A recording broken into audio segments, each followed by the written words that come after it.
Hey y'all, Sam Goodman bringing you episode number 1 of Hey Y'all with Sam Goodman. I know, on the nose, I like it, I love it, I gotta have more of it, I can't help it. You know what's going on, we're gonna hang out, we're gonna chat about whatever the fuck I feel like talking about, and we're just gonna have a good old time. We're gonna have a big old fashioned shindig here, and just hang out and chat about whatever. Before we do that, make sure you head over to social media. You can find me most places under Sam Goodman or by my other pseudonym, The Hop Nerd. You can go check me out on Twitter at The Hop Nerd 1. You can check me out on Instagram. Yeah, Instagram, right? You can check me out on Instagram at The Hop Nerd there as well. Most things I do are under The Hop Nerd. Most of you know that that's the other show. That's the other podcast. It is under The Hop Nerd. You can also head over to, because we are brought to you by this, palehorsemedia.co to follow along with this podcast, other podcasts. You can check out the merch store. You can check out all kinds of cool stuff. And kind of, I guess more importantly, you can check out my books there as well.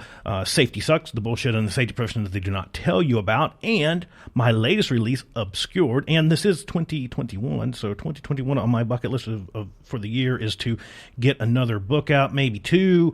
So you'll see all that kind of sort of stuff happening there. So make sure you go check it out. You follow along. You show us some love. Oh, and YouTube. So if you head over to the Pale Horse Media Co. YouTube channel or the Hop Nerd channel, you can not only listen to this podcast, but you can find some other content.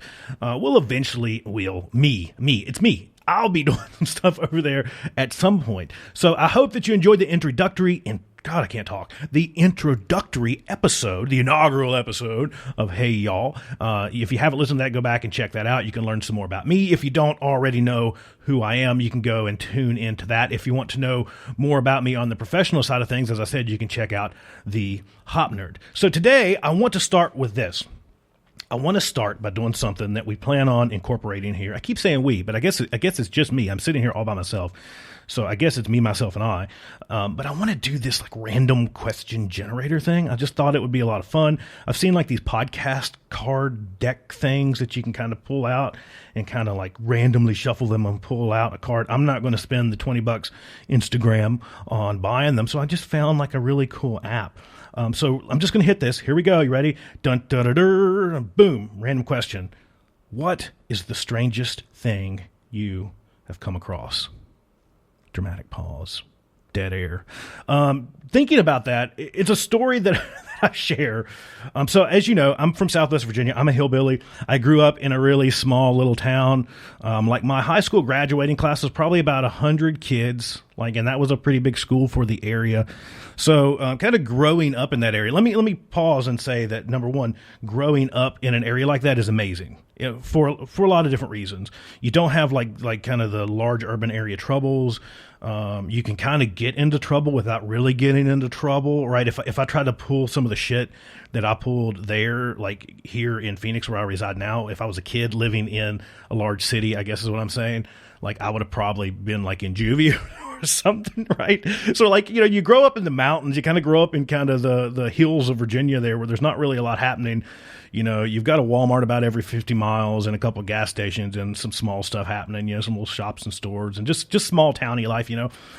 You know, you can like go out into a field and kind of stir up trouble in a truck and like maybe wreck it in a ditch and your friends pull you out and you go home, right? You go and you kind of do that maybe in a larger city. That's probably not going to work out too well for you as a intoxicated 16-year-old kid. And I'm no way advocating underage drinking. Just learn from my mistakes, I guess is what I'm saying there. But so for me, when I came to Phoenix, I think one of the strangest things that I encountered in my life, at the time at least, and this is just the story that first comes to mind, is I came out here for work. I was still pretty young at the time. This is right when I first got here. And I'm cruising down the street in downtown Phoenix, and you kind of pull into like the turning lane. I'm trying to get on I-10, and I'm kind of in this big long line of cars, just like waiting. It's that time of the year. It's still kind of early in the year and before Phoenix turns to like a barren hellscape, right? So it's like 70, 80 degrees instead of like 2,000 degrees. So I've got my windows down. It's a beautiful day. I'm just like, oh, this is just the life. And I just hear this full-on like argument going on, just like full-on argument, like just cussing, just like, you stupid motherfucker, how could you do this to me? And then you just kind of hear like this big thump, and it sounds like somebody gets hit, and then you just hear just screaming and kind of all this stuff happening, and it's just awesome. It's just like, for me, I'm just like, oh, what's going on? Like, this is like, about to see like the most epic fight. Like, I'm going to watch somebody just get absolutely taken the fuck down here in just a second. So I'm like looking around. Like, my windows are all the way down now. And I'm like looking around, and I don't see anything happening. And then finally this guy catches my attention. Like, I just kind of see him out of the corner of my eye, and he's standing in kind of that little concrete median area. Right. And there's power line poles that run kind of down this area, right? Kind of down that middle part. And I look over, and the dude is just welling this telephone pole, and his arms are waving, and he's having like a full-blown argument with the telephone pole. Yes, you heard me correctly. The best part is that he would scream something like, well, how could you do this to me? Why did you do this? And then he would wait for the reply. And then a few seconds, you could tell that he was kind of like shaking his head, like listening to what the telephone pole had to say. And then he would just go back into just a fit of rage and then punch it and be like, I'm sorry, I didn't mean to hit you. How could you do this to me? So if I had to say probably what's one of the strangest things that I've ever come across, that was probably it. Now, obviously, this dude was probably not probably. I mean, you're not going to have a full-blown argument in the middle of downtown Phoenix, in the middle of the median, in a busy, extremely busy, crowded area. You're not going to have a full-on argument and conversation and hear responses from said telephone pole unless you have some serious mental illness. So I'm not picking on the guy, but was it hilarious? Absolutely. Was it entertaining? Absolutely. Was it probably one of the strangest things I've ever seen? Absolutely. And I guess I'm not supposed to call them a guy. I guess I could say they. Is it they? Zay? Z? They? Hims, hers, I have no clue. But it was pretty epic. So let's jump in and see from the random question generator, maybe another one. Let's see what we get. See if we get anything great here. And these are coming up live. So again, none of this is scripted. If I give you a dumb answer, I'm sorry. Besides food, water, medicine, or money, what would be the most helpful thing to airdrop to refugees in a war-torn country? Well, that's kind of deep, random question generator. I would drop them, a phone. Let's just say a phone so they can tune into this pretty awesome podcast. So let's jump into another one. If you were offered the position of mayor of your city, would you take it? Fuck yeah. Our mayors are, just look. Let's just roll back and just look at the way mayors have responded to governors, mayors, most politicians. They suck. Just look at the way they've responded to 2020. We're into 2021 now. And let's just say that I think most of them are going to be replaced. So if I was offered the position, I don't know. I feel like a trained chimp could do better than most politicians. So yeah, I think I could handle it. What board games do you like the most? Not a big board game person. I'll guess let's just roll with Monopoly. We'll just say Monopoly. What's your favorite day of the week? Got to be hump day, right? It's hump day. You're halfway through everything. You're almost done, right? Fun time. Hump day or Thirsty Thursday. What is your favorite movie? I don't know. That's tough. I'm going to give you the answer for the movie that I always watch when it's on. I have a few, but I will just say Pulp Fiction. It has to be Pulp Fiction because that is the movie that every time that it's on, I will absolutely watch it, love it, enjoy it. It is. What's your favorite holiday? Halloween, hands down. I'm totally a Halloween person.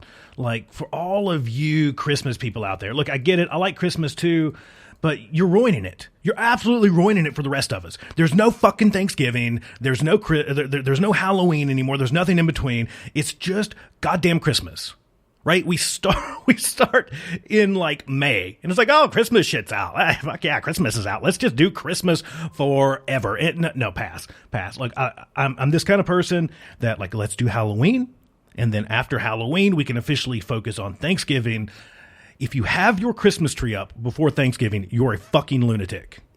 You're an asshole. You're a lunatic. You're just absolutely insane to me. I just cannot fathom that we would just completely just blow past all the amazing stuff that Thanksgiving is, blow past all the amazing stuff that Halloween is. And Halloween is just epic. What other holiday can, I don't know, I could go out in drag and be completely normal, right? And I can go out dressed as Freddy Krueger in drag, and I was like, hey, look, that's awesome, dude. I just really appreciate the fact that you can just be whatever you want to be on Halloween, and it's just this kind of, you know, I love the paranormal stuff. I love horror movies, all that sort of stuff. Just, yeah, Halloween, hands down, all day. Night in or night out? I'm getting older. I've got to say night in. Like, we went out, my significant other and I, we went out a few weeks back. And so here in Phoenix, we have a couple of really great casinos, like Vegas style casinos. And I think they're actually kind of, I don't know, this is probably blasphemous too. I enjoy going to them more than I enjoy going to Vegas. So that will probably give you some insight into this answer too. But we went out, we had some drinks, we hung out, we played some slot machines, just like took it just a little too far, like just enough too far, right? Like where you're supposed to be. And it takes me like 2 weeks to recover from something like that now. Like if I can have like a couple drinks and I'm like, oh, for like a week, I'm dehydrated. I'm just like, I can't breathe. My elbow clicks now. It's going to take like a month for me to I'm going to have to wear a knee brace because I had 4 beers. Like it's insane. So yeah, for me, I would much rather just hang in at the house, watch some movies, be lazy. Like this life is super busy anyways. I think most folks have super busy lives. And for me to make it even busier and then take that busy life and make it suck while it's busy of just being miserable, no, I'd rather just watch movies. I'd rather just have some downtime. And yeah, definitely night in for me. What's the first phone you ever had? It was some old like Kyocera flip phone. I remember, like, I thought it was like I had like the cool guy phone. Bam, bam, bam, bam, bam, cool dude alert. Right? It was like this super cool phone at the time because, you know, most cell phones, like you had like the Nokia brick. I forget what the actual model of it is, but you know what I'm talking about, the indestructible Nokia brick phone. Most of my friends had those. Some had flip phones, but they were all like, you flipped them open and you had like it was a green screen, green backlit keys, that really like shitty display, you know, so it's just black on green. I remember mine was super amazing because it was blue. The phone was silver. It was a Kyocera or something. I have no clue. It flipped open, the antenna pulled out, right? You had the pull out antenna and it was blue. The display was blue.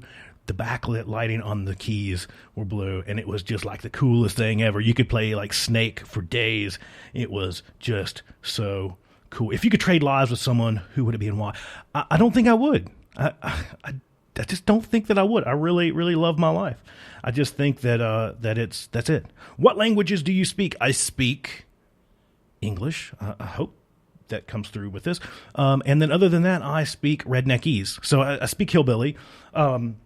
So the y'alls, the ain'ts, kind of all the stuff in between, the bless your hearts.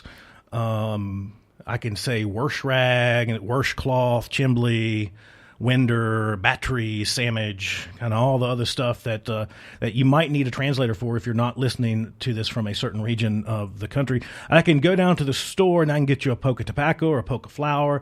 I can go to the Walmart up there yonder around the edge of the holler up next past the dead tree. Over there next past, you know, up, you know, just a little bit over yonder and get you a poke of flour. So, yeah, I think English and redneck, that's the 2 languages that I speak. Well, it's funny because when I go back and visit where I grew up, I slip back into kind of my hillbilly language. My twang starts to come back on a little thick. If I stay there more than a couple days, it just kind of comes back, which is cool. So you'll notice that. I'll tell you when I visit, and you can kind of keep an eye out for that. It's a lot of fun. It is a lot of fun. What is an important lesson that you've learned so far? There's just too many. Some of these are a little too broad. What is your comfort food? Okay, for me, comfort food is this. Comfort food boils down to some big, greasy Chinese buffet. Always. Like that's it. It's either going to be that or good old fashioned B&G, biscuits and gravy. That's it. Every time I go home, that's always waiting. So if I'm going home to visit, if I'm going to see my mom in Virginia, by the time I get there, I pretty much know beyond a shadow of doubt that when I open the door, I'm going to smell biscuits and gravy. So it's either if I'm home, if I'm going back to Virginia to visit, it's that. If I'm here home in Phoenix, it's going to be hitting up some really amazing either greasy Chinese buffet or Chinese food stand somewhere in the city. That's it. So what do you think? I think it's fun. I like these random question things. I'm gonna have to find some other ones. I might have to invest in those dumb cards I was talking about. Maybe they're awesome. Maybe we can do that. Maybe we can get do some Cards Against Humanity, something similar to that. Get a little more insane with it. Other than just hanging out, life is good. Give you a little bit of an update. So we're planning a trip. So talking about that Southern twang coming back. I'm a planner. I like to plan stuff, especially vacations. We love to travel. Growing up in Southwest Virginia, I spent a lot of time going to